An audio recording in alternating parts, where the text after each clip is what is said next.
Viewer नमस्कार। Geography class 11 का chapter number 13 जिसका शीर्षक है महासागरीय जल। तो इस वीडियो में चैप्टर नंबर 13 को कंप्लीट करेंगे। वीडियो शुरू करने से पहले आप सभी से एक रिक्वेस्ट कि यदि आप इस चैनल पर नए हैं प्लीज़ चैनल को सब्सक्राइब कर लीजिए। वीडियो शुरू से अंत तक देखिए, पसंद आए तो इसे लाइक करें और अपने दोस्तों तक ज़रूर पहुंचाएं। तो चलिए शुरू करते हैं आज का चैप्टर नंबर 13 जिसका शीर्षक है महासागरीय जल।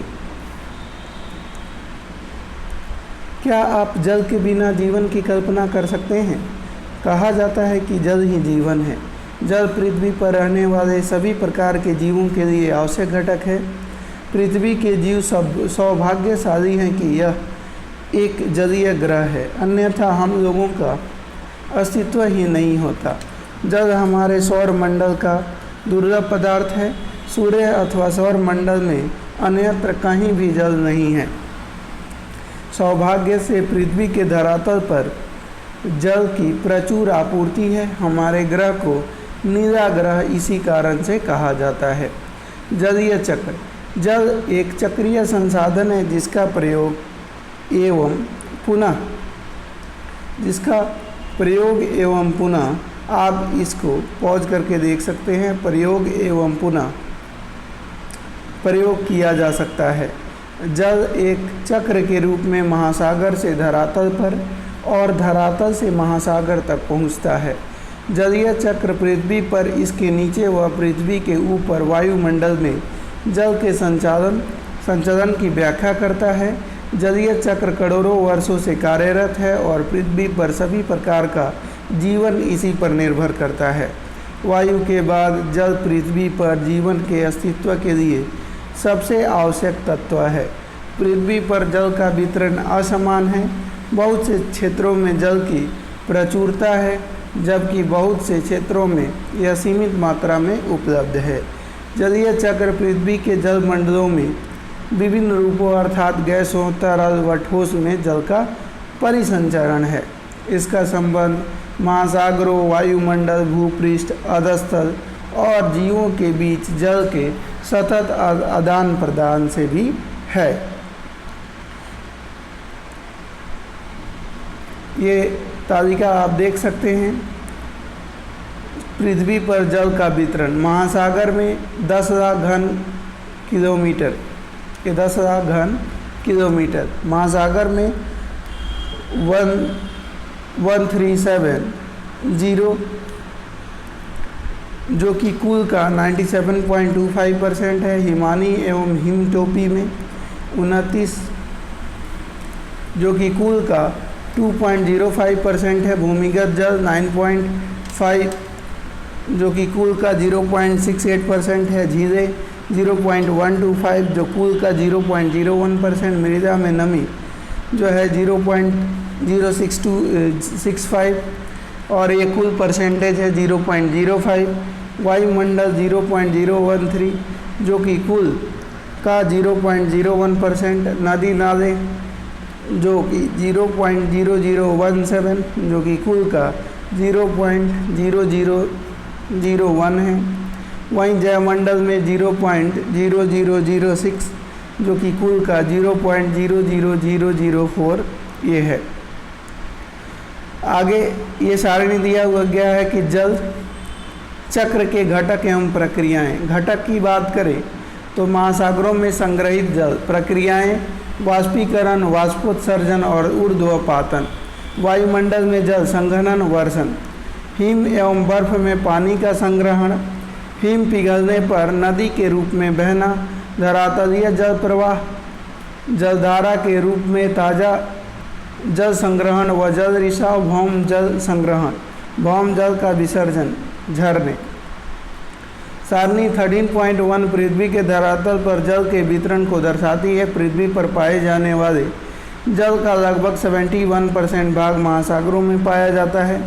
शेष जल ताज़े जल के रूप में हिमानियों, हिमटोपी, भूमिगत जल, झीलों, मृदा में आर्द्रता, वायुमंडल, सरिताओं और जीवों में संग्रहित हैं।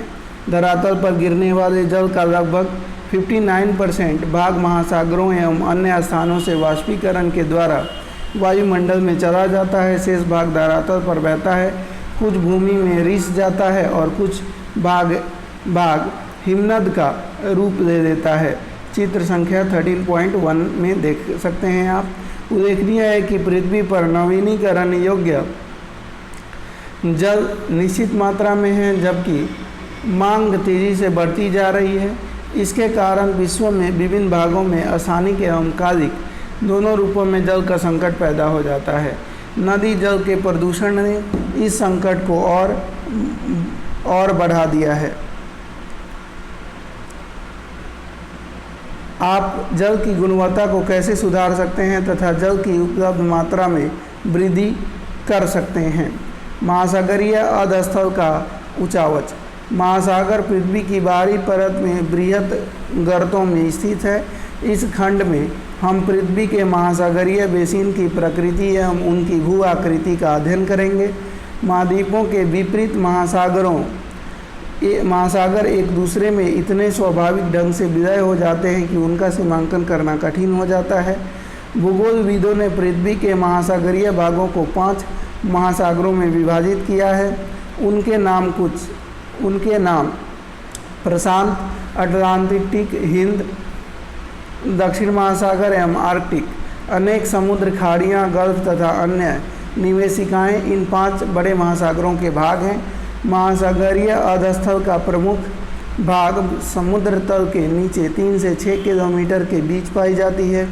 महासागरों के जल के नीचे की भूमि अर्थात महासागरीय अधस्थ भूमि पर पाए जाने वाले लक्षणों की अपेक्षा जटिल तथा विभिन्न प्रकार के लक्षणों को प्रदर्शित करते हैं। चित्र संख्या 13.2 महासागरों की तली में विश्व का सबसे बड़ी पर्वत श्रृंखला, सबसे गहरे गर्त एवं बड़े मैदान होने के कारण ये उबड़ खाबड़ होते हैं। महाद्वीपों पर पाए जाने वाले लक्षणों की तरह ये लक्षण भी विवर्तनिक जलवायु मुखिया एवं निक्षेपण की क्रिया से बनते हैं।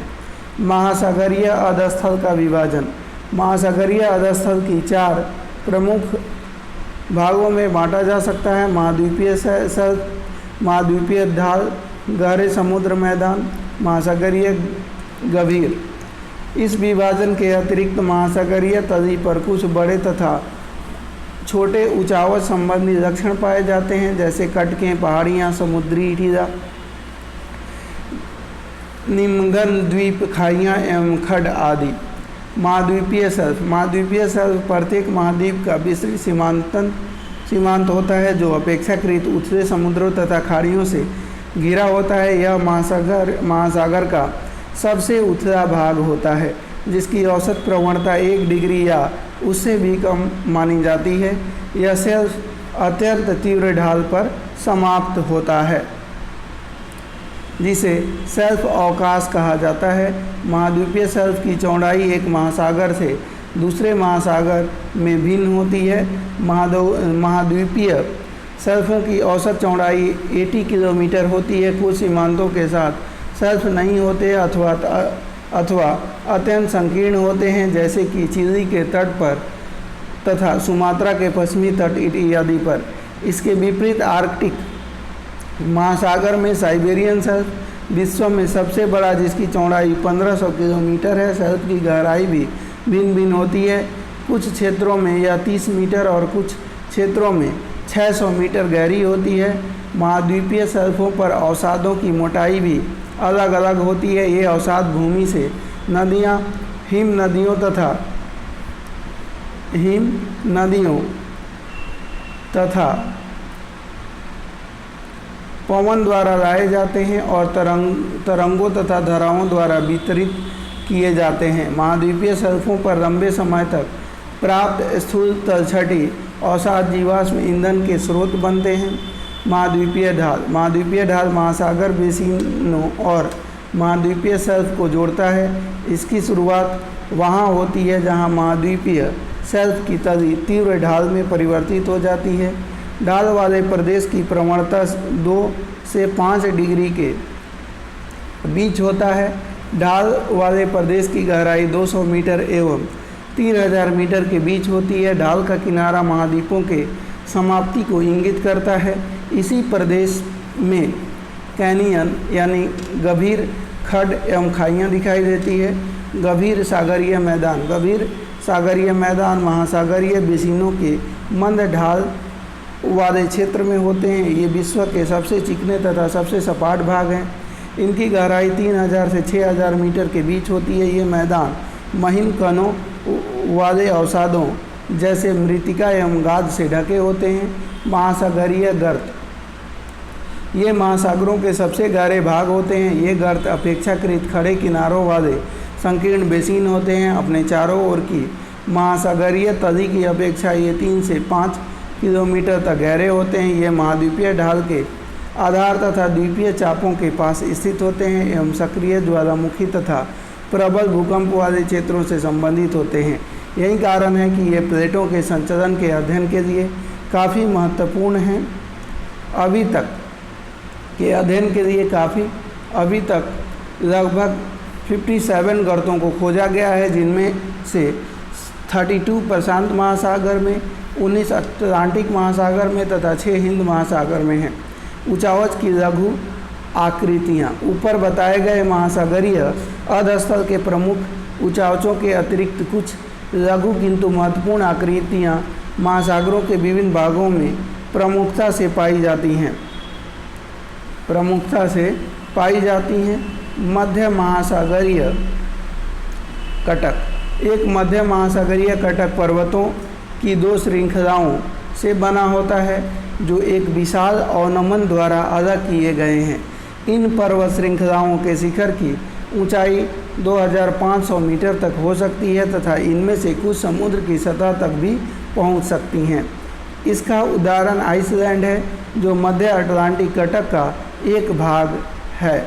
समुद्री टीला, यह नुकीली शिखरों वाला एक पर्वत है जो समुद्री तली से ऊपर की ओर उठता है किंतु महासागरों के सतह तक नहीं पहुंच पाता। समुद्री टीले ज्वालामुखी के द्वारा उत्पन्न होते हैं। ये 3000 से 4500 मीटर ऊंचे हो सकते हैं। एम्पेरर समुद्री टीला, जो प्रशांत महासागर हवाई द्वीप समूह का विस्तार है, इसका एक अच्छा उदाहरण है।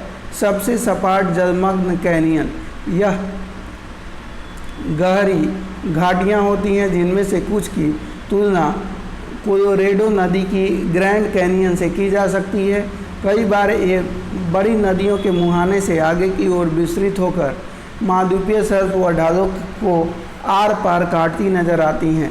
हडसन कैनियन विश्व का सबसे अधिक जाना माना कैनियन है।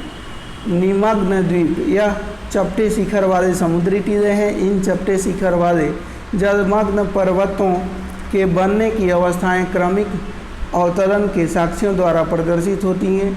अकेले प्रशांत महासागर में अनुमानतः 10,000 से अधिक समुद्री टीले एवं निमग्न द्वीप उपस्थित होते हैं। प्रवाल द्वीप, ये उष्णकटिबंधीय महासागरों में पाए जाने वाले प्रवाल भित्तियों से युक्त निम्न आकार के द्वीप हैं जो कि गहरे अवनमन को चारों ओर से घिरे हुए होते हैं। यह समुद्र का एक भाग हो सकता है या कभी कभी ये साफ खारे या बहुत अधिक जल को चारों तरफ से घेरे रहते हैं। महासागरीय जल का तापमान, इस खंड में विभिन्न महासागरों की स्थानिक एवं ऊर्ध्वाधर भिन्नताओं के बारे में बताया गया है। महासागरीय जल भूमि की तरह सौर ऊर्जा के द्वारा गर्म होते हैं। स्थल की तुलना में जल के तापन व शीतलन की प्रक्रिया धीमी होती है। तापमान वितरण को प्रभावित करने वाले कारक, महासागरीय जल के तापमान वितरण को प्रभावित करने वाले कारक हैं अक्षांश, ध्रुवों की ओर प्रवेशी सौर्य विकिरण की मात्रा घटने के कारण महासागरों के सतही जल का तापमान विश्वत वृत्त से ध्रुवों की ओर घटता चला जाता है। स्थल एवं जल का असमान वितरण, उत्तरी गोलार्ध के महासागर दक्षिणी गोलार्ध के महासागरों की अपेक्षा स्थल के बहुत बड़े भाग से जुड़े होने के कारण अधिक मात्रा में ऊष्मा प्राप्त करते हैं। सनातन पौने, स्थल से महासागरों की तरफ बहने वाली पौने महासागरों के सतही गर्म जल को तट से दूर धकेल देती हैं, जिसके परिणाम स्वरूप नीचे का ठंडा जल ऊपर की ओर आ जाता है। परिणाम स्वरूप तापमान में देशांतरीय अंतर आता है। इसके विपरीत अभी तटीय पौने गर्म जल को तट पर जमा कर देती हैं और इससे तापमान बढ़ जाता है। महासागरीय धाराएं, गर्म महासागरीय धाराएं ठंडे क्षेत्रों में तापमान को बढ़ा देती हैं, जबकि ठंडी धाराएं गर्म महासागरीय क्षेत्रों में तापमान को घटा देती हैं। गल्फ स्ट्रीम गर्म धारा उत्तर अमेरिका के पूर्वी तट तथा यूरोप के पश्चिमी तट के तापमान को बढ़ा देता है, जबकि लेब्राडोर धारा ठंडी धारा उत्तर अमेरिका के उत्तरी पूर्वी तट के नज़दीक के तापमान को कम कर देती है। ये सभी कारक महासागरीय धाराओं के तापमान को स्थानिक रूप से प्रभावित करते हैं। निम्न अक्षांशों में स्थित परिवेष्टित समुद्रों का तापमान खुले समुद्रों की अपेक्षा अधिक होता है, जबकि उच्च अक्षांशों में स्थित परिवेष्टित समुद्रों का तापमान खुले समुद्रों की अपेक्षा कम होता है। तापमान का ऊर्ध्वाधर तथा क्षैतिज वितरण। महासागरीय जल की तापीय गहराई का पार्श्व चित्र यह दिखाता है कि बढ़ती हुई गहराई के साथ तापमान कैसे घटता है। पार्श्व चित्र महासागर के सतही जल एवं गहरी परतों के बीच सीमा क्षेत्र को दर्शाता है। यह सीमा समुद्री सतह से लगभग 100 से 400 मीटर नीचे प्रारंभ होती है एवं कई 100 मीटर नीचे जाती है। चित्र संख्या 13.3 आप देख सकते हैं। वह सीमा क्षेत्र जहां तापमान में तीव्र गिरावट आती है तापमान प्रवणता थर्मोक्लाइन कहा जाता है। जल के कुल आयतन का लगभग 90% गहरे महासागर में तापमान प्रवणता यानी थर्मोक्लाइन के नीचे पाया जाता है। इस क्षेत्र में तापमान 0 डिग्री सेल्सियस पहुंच जाता है। मध्यम एवं निम्न अक्षांशों में महासागरों के तापमान की संरचना को सतह से तली की ओर 3 परतों वाली प्रणाली के रूप में समझाया जा सकता है। पहली परत गर्म महासागरीय जल की सबसे ऊपरी परत होती है, जो लगभग 500 मीटर मोटी होती है और इसका तापमान 20 डिग्री सेल्सियस से 25 डिग्री सेल्सियस के बीच होता है। उष्णकटिबंधीय क्षेत्रों में यह परत पूरे वर्ष उपस्थित होती है, जबकि मध्य अक्षांशों में यह केवल ग्रीष्म ऋतु में विकसित होती है। दूसरी परत, जिसे ताप प्रवणता थर्मोक्लाइन परत कहा जाता है, पहली परत के नीचे स्थित होती है। इसमें गहराई के बढ़ने के साथ तापमान में तीव्र गिरावट आती है। यहाँ थर्मोक्लाइन की मोटाई 500 से 1000 मीटर तक होती है।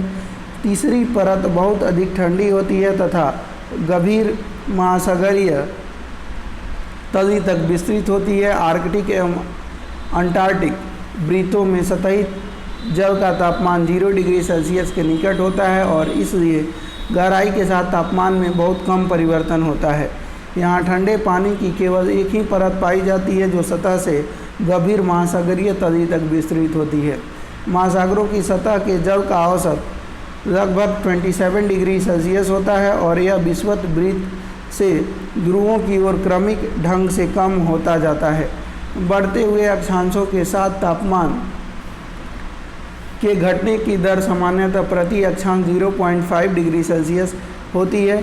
औसत तापमान 20 डिग्री अक्षांश पर लगभग 22 डिग्री सेल्सियस से 40 डिग्री अक्षांश पर 14 डिग्री सेल्सियस तक तथा ध्रुवों के नज़दीक 0 डिग्री सेल्सियस होती है। उत्तरी गोलार्ध के महासागरों का तापमान दक्षिणी गोलार्ध की अपेक्षा अधिक होता है। उच्चतम तापमान विषुवत वृत्त पर नहीं बल्कि इससे कुछ उत्तर की तरफ दर्ज किया जाता है। उत्तरी एवं दक्षिणी गोलार्ध का औसत वार्षिक तापमान क्रमशः 19 डिग्री सेल्सियस से 16 डिग्री सेल्सियस के आसपास होता है। यह भिन्नता उत्तरी एवं दक्षिणी गोलार्ध के स्थल एवं जल के असमान वितरण के कारण होती है। चित्र 13.4 में महासागरीय सतह के तापमान स्थानिक प्रारूप को दिखाया गया है। यह तथ्य भली भांति जाना जाता है कि महासागरों का उच्चतम तापमान सदैव उनकी ऊपरी सतह पर होता है, क्योंकि वे सूर्य की ऊष्मा को प्रत्यक्ष रूप से प्राप्त करते हैं और यह ऊष्मा महासागरों के निचले भागों में संवहन की प्रक्रिया से पारेषित होता है। परिणाम स्वरूप गहराई के साथ साथ तापमान में कमी आने लगती है, लेकिन तापमान के घटने की यह दर सभी जगह समान नहीं होती। 200 मीटर की गहराई तक तापमान बहुत तीव्र गति से गिरता है तथा उसके बाद तापमान के घटने की दर कम होती जाती है।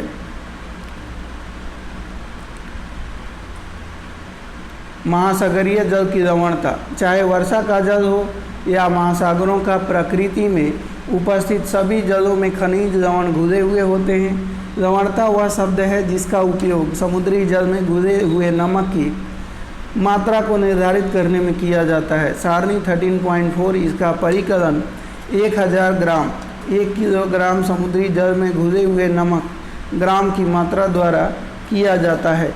इसे प्रायः 1000 भाग % या पीपीटी के रूप में व्यक्त किया जाता है। लवणता समुद्री जल का महत्वपूर्ण गुण है। 24.7% की लवणता को खारे जल को सीमांकित करने का उच्च सीमा माना गया है। महासागरीय लवणता को प्रभावित करने वाले कारक, महासागरों की सतह के जल की लवणता मुख्यतः वाष्पीकरण एवं वर्षण पर निर्भर करती है। तटीय क्षेत्रों में सतह की जल की लवणता नदियों के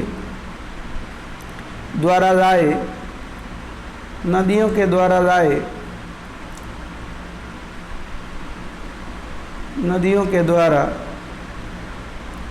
लाए गए ताजे जल के द्वारा तथा ध्रुवीय क्षेत्रों में बर्फ के जमने व पिघलने की क्रिया से सबसे अधिक प्रभावित होती हैं। पवन भी जल को एक क्षेत्र से दूसरे क्षेत्र में स्थानांतरित करके लवणता को प्रभावित करती हैं। महासागरीय धाराएं भी लवणता में भिन्नता उत्पन्न करने में सहयोग करती हैं। जल की लवणता तापमान एवं घनत्व परस्पर संबंधित होते हैं, इसलिए तापमान अथवा घनत्व में किसी भी प्रकार का परिवर्तन किसी क्षेत्र की लवणता को प्रभावित करता है।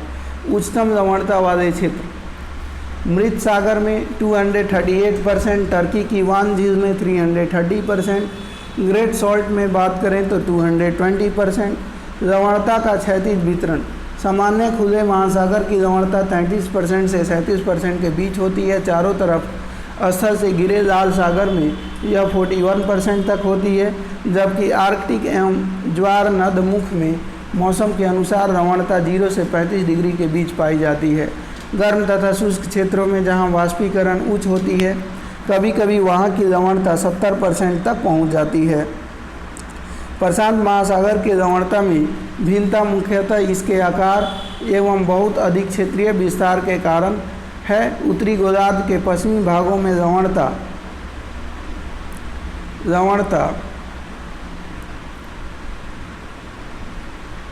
35% में से कम होकर 31% हो जाती है, क्योंकि आर्कटिक क्षेत्र का पिघला हुआ जल वहां पहुंचता है। इसी प्रकार 15 डिग्री सेल्सियस से 20 डिग्री दक्षिण के बाद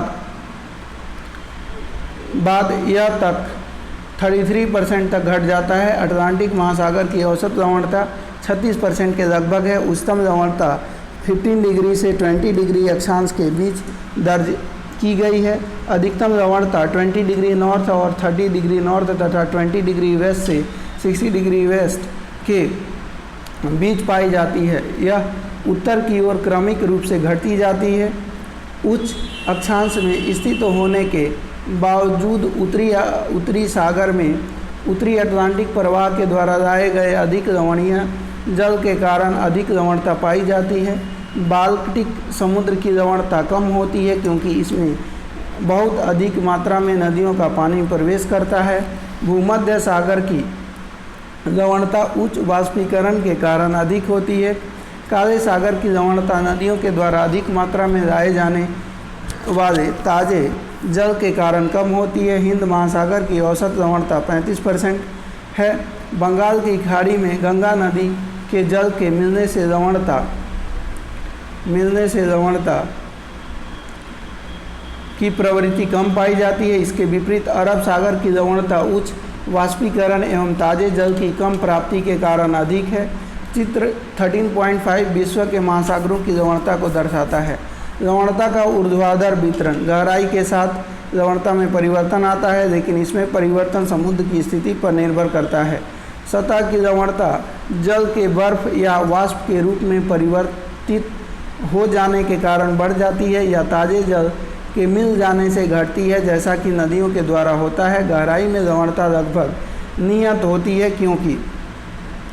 क्योंकि वहाँ किसी प्रकार से पानी का ह्रास या नमक की मात्रा में वृद्धि नहीं होती। महासागरों के सतही क्षेत्रों एवं गहरे क्षेत्रों के बीच लवणता में अंतर स्पष्ट होता है। कम लवणता वाला जल उच्च लवणता व घनत्व वाले जल के ऊपर स्थित होता है।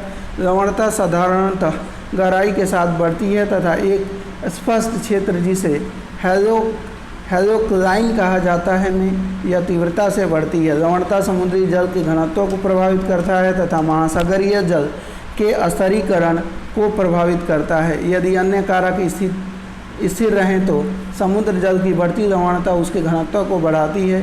उच्च लवणता वाला समुद्र जल प्रायः कम लवणता वाले जल के नीचे बैठ जाता है। इसे लवणता का स्तरीकरण के रूप में जाना जाता है। तो दोस्तों, ये चैप्टर हमने कंप्लीट कर लिया है। उम्मीद है वीडियो पसंद आई होगी। वीडियो पसंद आया हो तो लाइक कर दीजिएगा। चैनल पर नए हैं तो सब्सक्राइब जरूर करें। मिलते हैं नए वीडियो में, तब तक के लिए धन्यवाद। Take care. जय हिंद दोस्तों।